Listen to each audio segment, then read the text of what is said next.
Well, I think if we could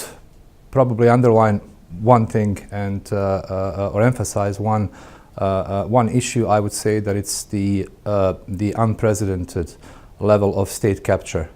in the region. The fact that the decision-making processes are effectively hijacked by interest groups, and the gravity of this problem apparently influences all the other, or results with all the other things that we are also trying to combat here, which is the nepotism and the corruption. So addressing this issue would be, in my view, one of the most important things.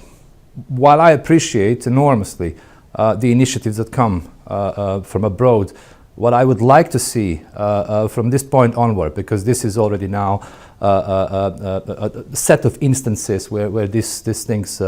take place, is to see some of the initiatives actually coming from our side. So not just the Western Balkans countries being responsive to impulses from abroad, but what I would like to see is ask people from these countries and our political leaders to come up with the idea on how to improve the process of cooperation and coordination, and basically come up with a new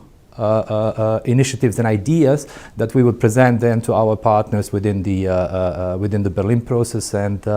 get their assistance if needed.